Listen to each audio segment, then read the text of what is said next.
स्वागत। भाटी जी, आपसे शुरू करते हैं। क्या कोई खेला होने वाला है क्या? क्यों दिन गिन रहे हैं अखिलेश जी? नहीं, भारतीय जनता पार्टी या एनडीए की अंदरूनी लड़ाई से कोई उसके प्रति हमें कोई ये उम्मीद नहीं है कि उसकी वजह से खेला होने वाला। लेकिन ये सरकार इतनी जनविरोधी सरकार है और सरकार में इतने विरोधाभास हैं और इनके जो इनका गठबंधन है उसमें इतने विरोधाभास हैं। मैंने पहले भी एक बार आपके शो में कहा था, आपको याद होगा, कि यूपी में भारतीय जनता पार्टी में 5 ग्रुप बन गए हैं, 5 ग्रुप काम कर रहे हैं।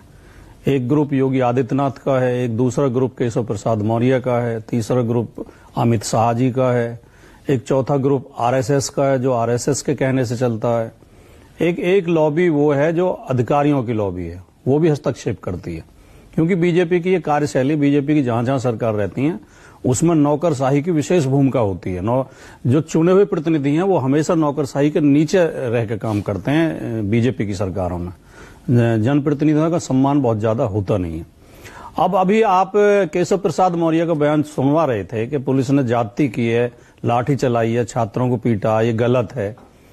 8 साल में कम से कम 800 बार पुलिस ने लाठी चलाई है।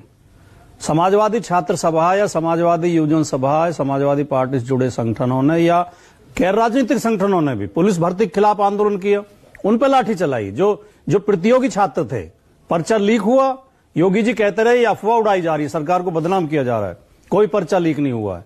छात्रों ने प्रदर्शन किया, उनके ऊपर लाठियां चलाई गई, उन्हें बुरी तरह पीटा गया। समाजवादी पार्टी के सैकड़ों छात्र अलग अलग लाठीचार्ज में घायल हुए हैं।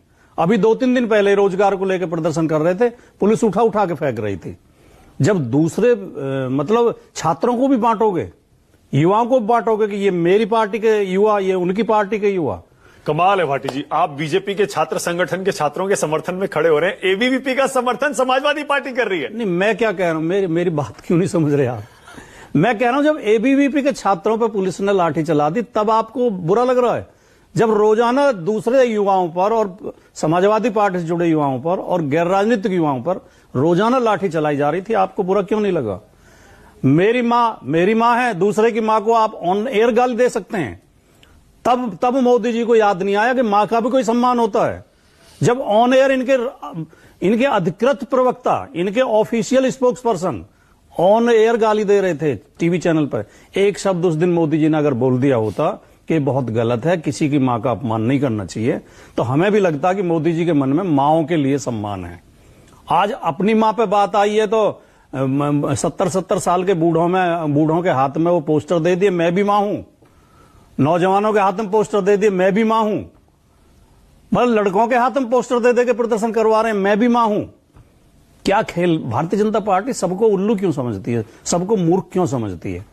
उत्तर प्रदेश के हालात बहुत ज्यादा खराब हैं। उत्तर प्रदेश में पूरी गुटबाजी है, हर जिले में 2 ग्रुप आपस में लड़ रहे हैं। लेकिन आप सरकार को हिला नहीं पाए लड़ रहे हैं। आप यूपी की योगी सरकार को हिला नहीं पाए भाटी जी। आपने कई बार डोरे डाले, कभी केशव प्रसाद मौर्य पर आपने डोरे डाले, आपने उन्हें कई बार कहा 100 एमएलए ले आओ, मैं जवाब मानसून ऑफर, 100 एमएलए ले आओ, मुख्यमंत्री बन जाओ। मैं जवाब देता हूं, सरकार हिलाने का काम हमारा नहीं है, ना हम हिलाने की कोशिश करेंगे। सरकार को हिलाएगी जनता।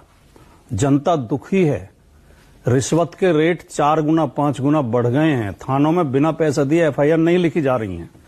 कितने बेटियों ने आत्महत्या की है कि पुलिस उनकी सुनवाई नहीं कर रही है। टेंडर ठेकों में बुरी तरह भ्रष्टाचार है। बाहर के लोग आके यहां काम कर रहे हैं उत्तर प्रदेश में, सारे टेंडर गुजरातियों को दिए जा रहे हैं। उत्तर प्रदेश के व्यवसायी दुखी हैं, चाहे काशी हो, चाहे मथुरा हो, चाहे उसमें अयोध्या हो, कॉरिडोर के नाम पर, सौंदर्यीकरण के नाम पर। ये गुजरात वाला एंगल क्यों आप बार बार ले आते हैं? नहीं, उधर बिहार में भी ले आते हैं, गुजरातियों को बिहार में फैक्ट्रियां लगाई जा रही हैं। वो एक सच्चाई है, सारे कॉन्ट्रैक्ट दिए जा रहे हैं। अभी एसएससी के प्रतियोगियों ने बहुत प्रदर्शन किए हैं दिल्ली में, आपने देखा होगा, रामलीला मैदान में लाठी चली है। वो एसएससी का प्रदर्शन किस बात को लेके? जो संस्था बहुत अच्छे तरीके से, जो एजेंसी एग्जाम करा रही थी, उसे हटा के गुजरात की आरएसएस की उसके लिया ये संस्था को। और ये वो एजेंसी है जो व्यापम में दोषी थी। अच्छा, चलिए आपने कम से कम ये तो मान लिया कि एनडीए में फिलहाल जो ये दिख रहा है, ये थोड़ा बहुत झगड़ा वगड़ा चल रहा है, इससे सरकार को कोई खतरा नहीं है। आपने खुद ही मान लिया ना कि अगले चुनाव तक योगी सरकार बनी रहेगी और अगले चुनाव में हम इसको देख लेंगे। मैंने ऐसा कब कहा? लेकिन हम ये प्रयास नहीं करेंगे, हम ये षड्यंत्र नहीं करेंगे कि सरकार गिरे या सरकार, ये खुद ही आपस में लड़ रहे हैं। अब चलेगी या नहीं चलेगी ये तो ये राकेश त्रिपाठी जी बता सकते हैं। लेकिन हर जिले में, अब देखिए आप लौनी के विधायक क्या कह रहे हैं, 10,000 गायें रोज कटवाई जा रही हैं उत्तर प्रदेश में। मंत्री क्या कह रहे थे आशीष पटेल, इनके एसटीएफ मेरी हत्या करना चाहती है, कह रहे थे गोली मारे तो मुझे सीने पे मारे। कभी सांसद विधायक पर जूता चला देते हैं, कभी मंत्री जो किसी सांसद पर जूता चला देते हैं, जिला पंचायत चेयरमैन ने एक विधायक को कूट दिया। इनमें आपस में बुरी तरह लड़ाई झगड़े हैं, और ये सब लड़ाई झगड़े कमीशन खोरी को लेकर। अच्छा, अखिलेश जी इतना गुस्से में क्यों थे प्रेस कॉन्फ्रेंस? अखिलेश जी कभी गुस्सा होते नहीं, कल देखिए, कल वो इतने काफी आक्रामक सौम्य, थे। सुशील, इतने मृदुभाषी, इतने, वो तो मुस्कुरा के बात करते हैं। नहीं, मैं बता रहा हूं आपको, केतकी सिंह ने जो प्रदर्शन किया वो टोंटी लेकर पहुंच गई उनके घर। उसके बाद नहीं, टोंटी का जो उन्होंने आरोप लगाया, उसके बाद बल्कि वो समाजवादी पार्टी की एक नेता थी शायद, वो टोंटी लेकर पहुंच गई थी। तो अखिलेश जी ने कल कहा कि याद रखा जाएगा, छोड़ेंगे नहीं। मैं ये सारी चीजें जोड़ के मैं इसलिए देख रहा हूं कि अखिलेश यादव कल जो प्रेस कॉन्फ्रेंस कर रहे थे एक अलग ही मूड में थे। वो उल्टी गिनती शुरू है, याद रखेंगे, छोड़ेंगे नहीं। आरएसएस और भारतीय जनता पार्टी की जो मुख्य ट्रेनिंग होती है, जो मुख्य प्रशिक्षण होता है, वो होता है चरित्र हनन करने का। चरित्र हनन कैसे किया जाए, झूठे आरोप कैसे लगाए जाए। बीजेपी के प्रवक्ता आपने भी देखे होंगे शो में बोलते हुए, टीवी पे बोलते हुए, टोटी चोर, टोटी चोर। टोटी चोरी का कोई मुकदमा दर्ज है क्या? कोई एफआईआर हुई है? किस आधार पर आप किसी व्यक्ति को टोटी चोर कह सकते हैं? जो व्यक्ति 5 साल पूर्ण बहुमत की सरकार जिसने उत्तर प्रदेश की चलाई हो, जिसने लगभग 20 लाख करोड़ का बजट खर्च किया हो, जिसके पिता 3 बार मुख्यमंत्री रहे हो, देश के रक्षा मंत्री रहे हो, वो 200 रुपए की टोटी चुराएगा? कोई तुक लगती है? कोई तर्कपूर्ण बात है? लेकिन इनकी आदत है ये बेसिर पैर की बातों को भी, क्योंकि ये गोयबल्स के शिष्य हैं।